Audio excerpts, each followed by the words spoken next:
Olá, seja bem-vindo a mais um episódio do Minuto Agro. É Questionando que Evoluímos, o podcast da Índigo.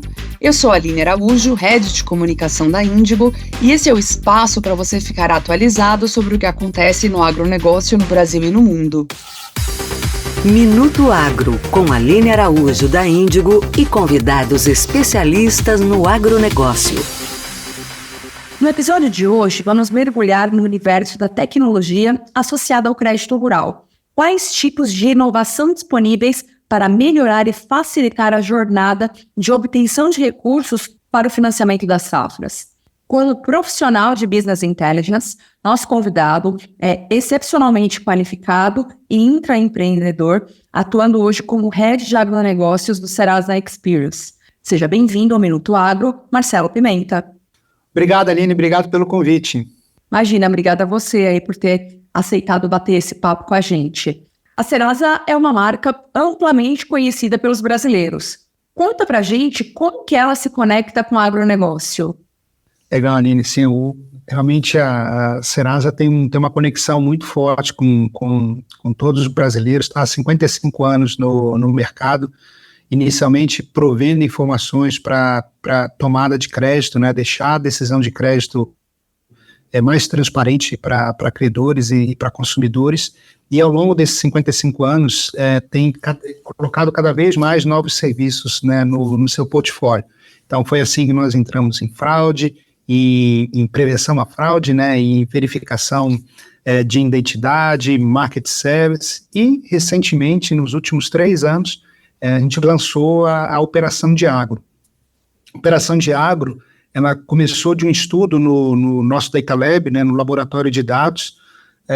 Durante 2 anos, nós pesquisamos e a gente conseguiu resolver um problema que, vou dizer, era uma barreira para a Serasa entrar no agro, que é você ter informações, né, de todo o país, onde você pudesse compilar e entender o comportamento do produtor.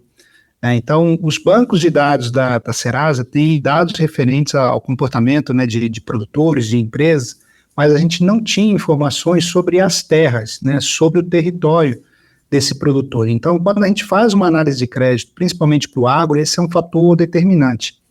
E, mais recentemente, por conta de tecnologia, né, a redução dos custos, né, para obtenção de imagens de satélite, de processamento de dados nas nuvens, de uso de algoritmos de inteligência artificial, fizeram com que nós pudéssemos quebrar essa barreira.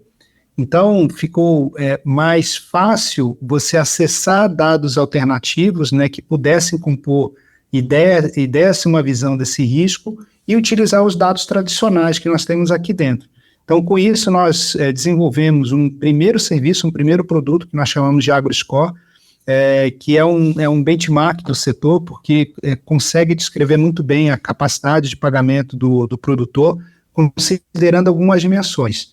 Não só o comportamento de pagamento, mas o risco ESG desse produtor, o risco da produção, e aqui eu vou comentar mais um pouco, porque ele é bem importante, né? Risco de produção está muito ligado a clima, né? E clima é muito difícil de se prever. Então, o que nós fazemos, na verdade, foi entender como é que aquele produtor se comportou lá no passado, no momento de seca, no momento de perda de lavoura, se ele tinha meios e como se comportou o pagamento deles nesse período. Então, com isso, a gente aprendeu, né, os algoritmos nos disseram, né, quais eram os tipos de produtores, as características que conseguiam atravessar esses momentos. Então, a gente considerou todas essas dimensões e criou um AgroScore.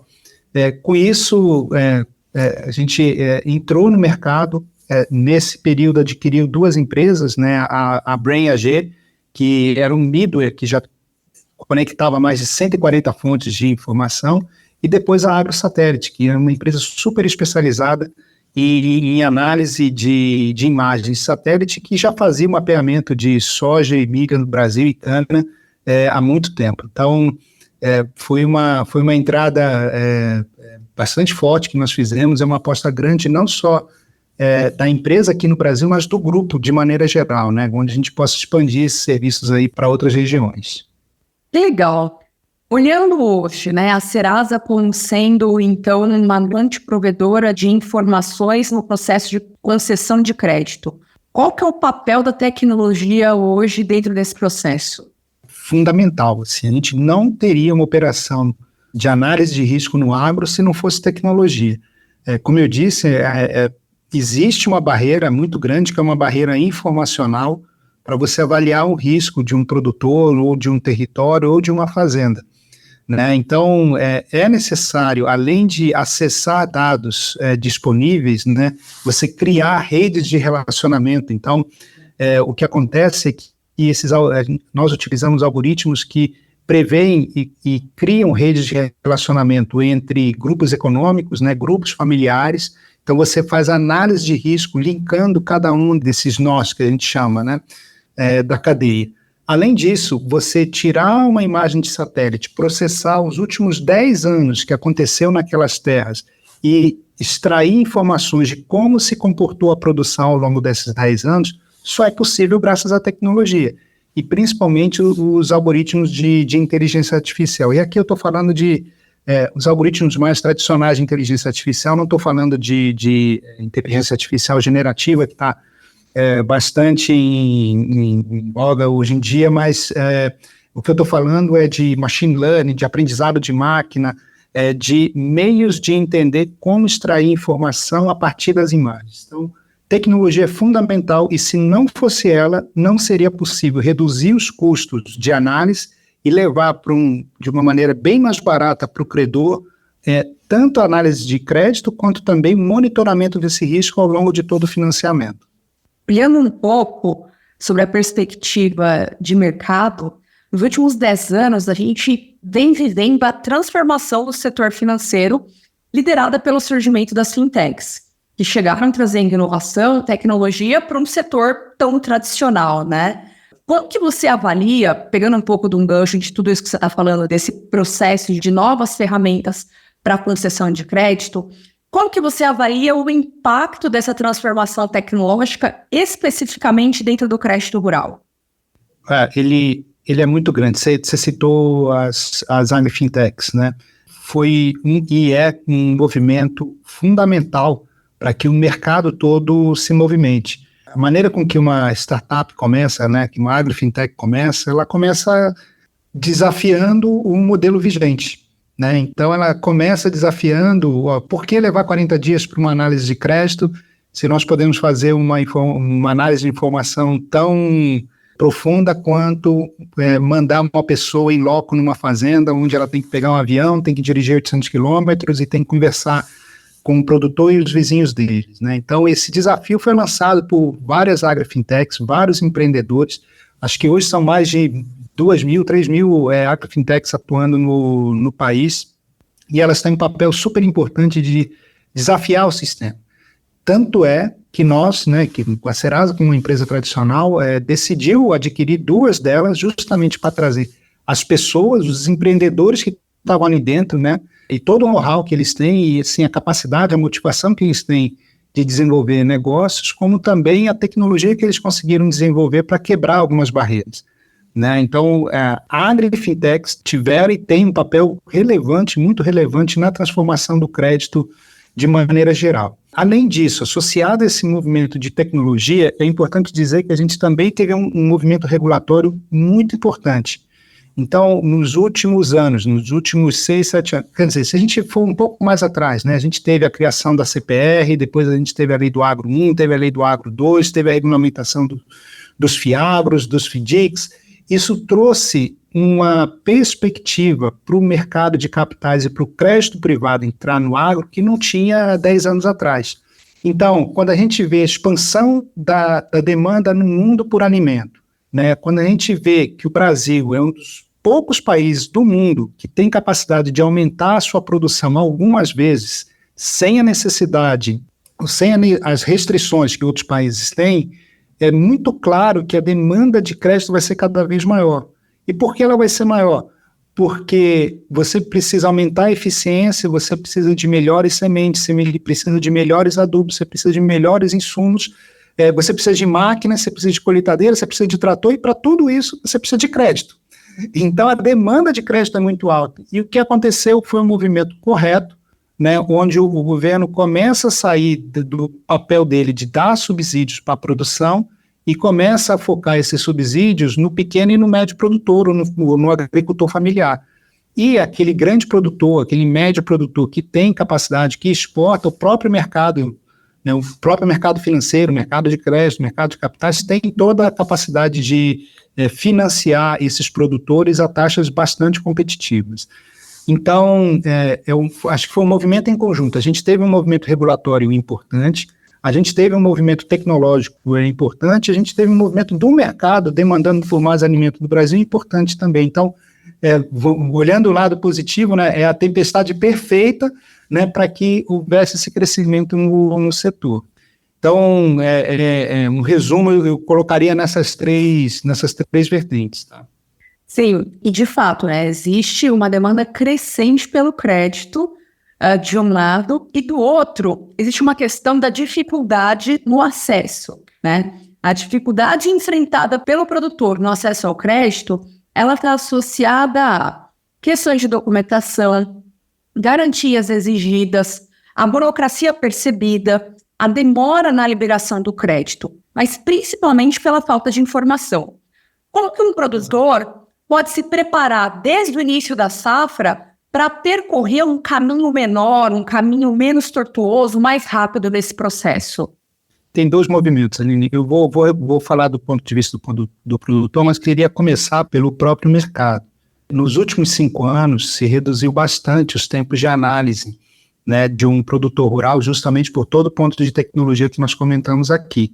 Essas análises eram de 45, 50 dias, então hoje ela é bem menor, porque várias das documentações estão disponíveis em consultas públicas com o consentimento do produtor e é possível se matar uma parte dessas informações. Existe uma barreira ainda informacional e legal que é relacionado às terras e às garantias. Então isso é um problema ainda que a gente vai levar algum tempo para resolver, porque ela existe uma mudança nas leis para que se facilite o acesso à informação. Aqui a tecnologia pode ajudar também, né? Então, por exemplo, quando a gente digitalizar cartórios ou tokenizar as informações de cartórios, fica muito mais fácil você consultar uma matrícula de um território, né? Você fazer um penhor de uma determinada terra. Quando isso for digitalizado, vai quebrar uma barreira muito grande para essa análise e esse acesso a crédito. Então, tem melhorado, existe uma barreira informacional ainda significativa, mas o que eu vejo é que os meios e as linhas de crédito para o produtor, elas vão aumentar cada vez mais. Então, hoje o produtor não tem acesso só ao gerente de um banco do município que ele mora ou da revenda que ele se relaciona. Ele já tem hoje escritórios ou meios digitais para ter acesso a algumas linhas de financiamento que estão fora daquele município que ele atua hoje. Tá? Agora, do ponto de vista do produtor, como é que ele pode se preparar melhor? Primeiro, ter as informações relativas ao CAR e as suas propriedades de maneira organizada. Existem aplicações hoje que ajudam a fazer esse tipo de organização dos dados para uma avaliação de crédito. Então, o principal é ter o CAR em dia, manter o CAR atualizado, se possível regularizado, né, 100% regularizado, e a documentação das terras. Tá? Isso vai fazer com que esse produtor, né, tenha mais chance de conseguir crédito com melhores taxas de juros. Né? Bacana. No ano passado, na Andav, a Serasa trouxe uma grande novidade. O anúncio de um chatbot que tem como principal funcionalidade ajudar o produtor a obter crédito de forma mais ágil e com menor burocracia. Essa ferramenta, ela já está operacional? Qual que é o impacto dessa e de outras inovações que vocês estão construindo, né, na perspectiva de acesso ao crédito para o produtor? Como que a tecnologia que vocês desenvolvem estão apoiando o produtor a ter esses melhores resultados? Legal, Aline. Vou explicar aqui. Hoje, as ferramentas que nós construímos, elas são utilizadas por quem concede o crédito. Hoje, nós ainda não temos. Na verdade, temos em piloto, tá? Mas não temos ainda um produto de prateleira para o produtor. Então, as ferramentas, o chatbot, por exemplo, que você mencionou, quem utiliza ele? São credores que lá na ponta tem um vendedor de insumo, por exemplo, que pode estar na porta de uma fazenda, consulta por meio desse chatbot ou outra aplicação, que nós oferecemos, se aquele produtor tem algum problema socioambiental, se ele tem, qual é o score de crédito, o AgriScore que ele possui, se ele tem algum problema relacionado à justiça que possa impedir ou possa trazer um risco legal ou de imagem para aquele credor, e uma sugestão ali de crédito para esse produtor. Então, o vendedor que vai visitar numa fazenda já tem um mapa completo de informações daquele produtor. Então, olha só, a gente consegue antecipar várias informações do produtor, né, várias certificações e certidões desse produtor, e já dá um semáforo para o vendedor lá na ponta, falando, olha, pode conversar com a produtora Aline, que ela tem uma boa nota de crédito, as informações dela estão ok, os casos dela da fazenda não tem sobreposição, não tem nenhum tipo de problema socioambiental e é uma ótima cliente. Então, isso facilita para o credor fazer a abordagem e negociar com o produtor um valor de financiamento. Bacana. E está operacional a ferramenta que vocês lançaram na Está operacional. Para conseguir o volume de crédito necessário para financiar toda a safra, é comum a gente ver produtores buscando recursos de diferentes fontes para compor ali o volume total. Como que um produtor faz para avaliar e escolher as opções necessárias para financiar a safra dele, sem assumir um nível de endividamento além da sua capacidade de produção? Tem sempre duas vias essa resposta, tá? A resposta para o produtor, eu acho que o produtor ainda está aguardando uma ferramenta que ele pudesse simplesmente escolher, né, baseado nas informações dele, quais seriam as melhores ofertas para ele, em termos de crédito, condições de pagamento e o nível de garantia que ele precisa dar.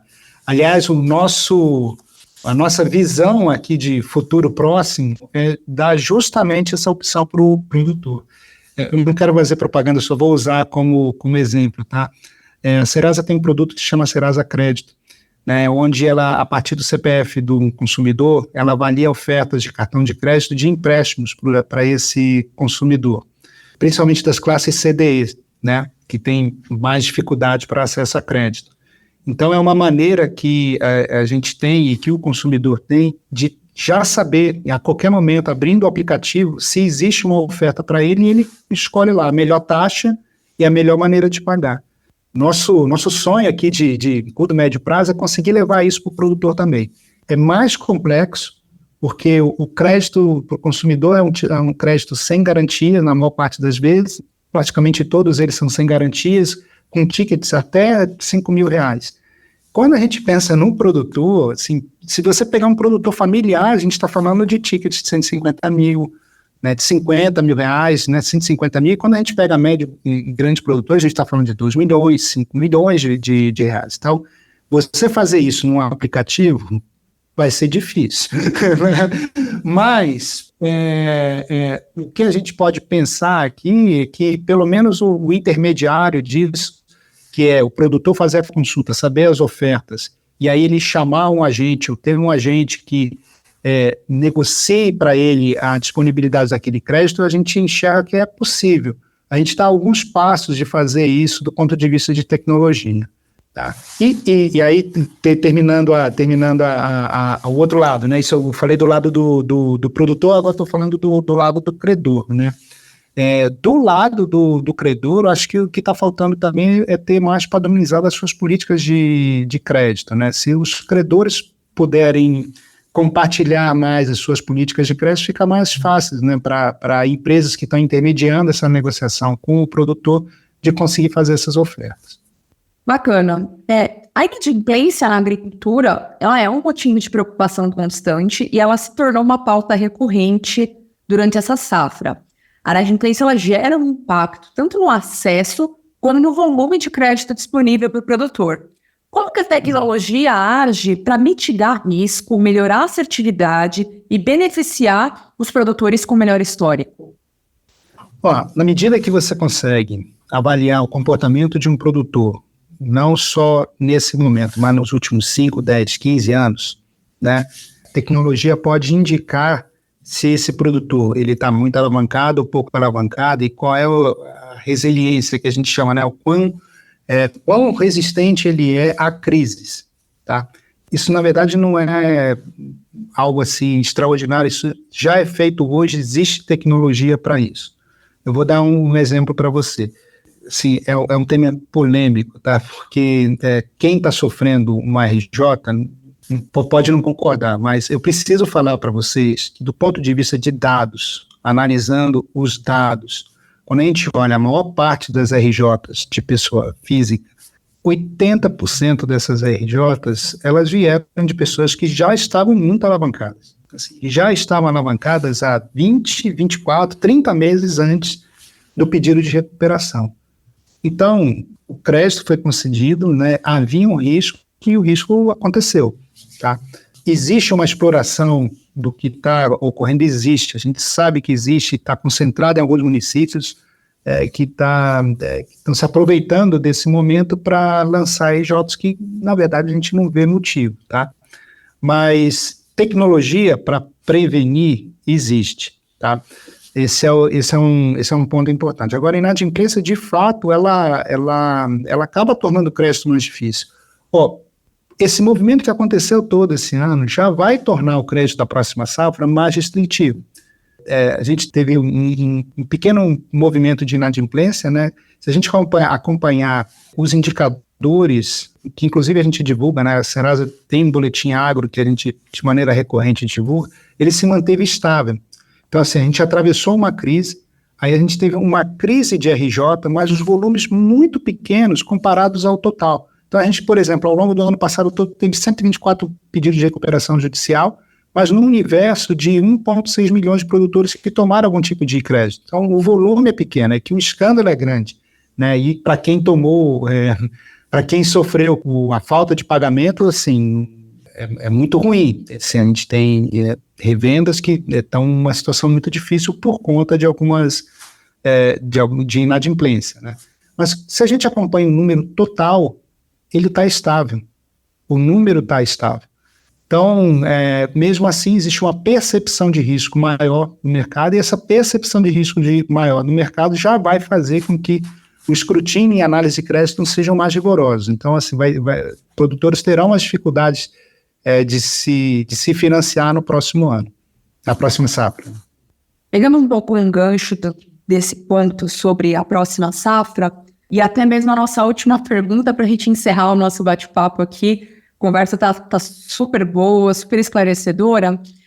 O produtor está na fase de planejamento do plantio, se preparando para a safra 24-25. Como você acabou de dizer, né? Olha, a perspectiva para o próximo é torná-lo mais caro. O que você enxerga como desafios que os produtores devem estar atentos nesse momento e como que a tecnologia pode ajudar? Bom, vamos lá. Acho que o produtor deve tentar fazer o tempo todo é sempre manter o seu crédito ativo. Então, sempre negociar. Se tiver em dificuldade, antes de qualquer instrumento legal, tentar negociar com os credores. O agro é cíclico, e o que a gente está passando é um desses movimentos cíclicos que existem, né? Tem produtores que têm 15, 20, 30, 50 anos de história e acompanhamento, e assim, quem está no meio sabe que o que aconteceu. A gente teve uma crise climática com, no ano passado, um custo alto de insumos e um baixo preço da commodity, né? No caso dos grãos, né? Que isso é cíclico. Então, renegociar, alongar as dívidas é a melhor forma de fazer isso para o produtor. Para se preparar e para o próximo ciclo, é usar principalmente as linhas de financiamento existentes, manter o seu CAR atualizado, em dia, expor as suas informações e dar o consentimento para o uso das informações para as empresas de crédito, de análise de crédito, e, na verdade, estudar e compor a melhor composição de crédito para eles, seja um pedaço na revenda, um pedaço no financiamento direto com o banco, ou usar recurso próprio. Tá? Então, essa composição, ela tem que ser feita caso a caso, e para aqueles produtores que não têm o conhecimento necessário, a experiência necessária nessa gestão, vale a pena trazer uma pessoa mais experiente relacionada a finanças, para ajudar a fazer a análise das contas da fazenda e qual é a melhor forma de negociar. Sim, ótimo. Muito obrigada aí pelo seu tempo, pela sua disponibilidade, por esse papo tão bacana, Marcelo. Obrigada realmente aí por tanto conhecimento, a conversa foi muito esclarecedora. Esse foi mais um episódio do Minuto Agro. Obrigada por nos acompanhar até aqui. E, de novo, queria abrir aqui o espaço para as palavras finais. Marcelo, algum recado que você queira deixar para o nosso, para quem está ouvindo a gente? Antes de mais nada, obrigado novamente pelo convite, Aline, muito legal mesmo poder conversar com vocês. Assim, minhas últimas palavras são, pessoal, o momento que a gente está passando é cíclico, a demanda por commodities brasileiras é cada vez maior, toda vez que a gente cresce aqui também, o país cresce, a renda per capita cresce, boa parte desse aumento da renda per capita vai para a compra de alimentos. Então, a agricultura é um excelente negócio, principalmente para os próximos 30, 40 anos, e o que a gente está vivendo é um momento de ajuste, mas que tecnologia vai ajudar a reduzir os prazos, a dar mais transparência dos dados, e que eu acho que a gente tem ótimos anos pela frente para o agronegócio brasileiro. Com certeza, muito obrigada. Esse episódio foi produzido em colaboração com o time de comunicação da Índigo. Não deixe de nos seguir em todas as plataformas digitais para não perder nenhum episódio. Terminamos aqui mais um podcast Minuto Agro. Esperamos você no próximo. Até mais. Você ouviu Minuto Agro. É questionando que evoluímos. Seu podcast da Índigo. Ouça em todas as plataformas digitais.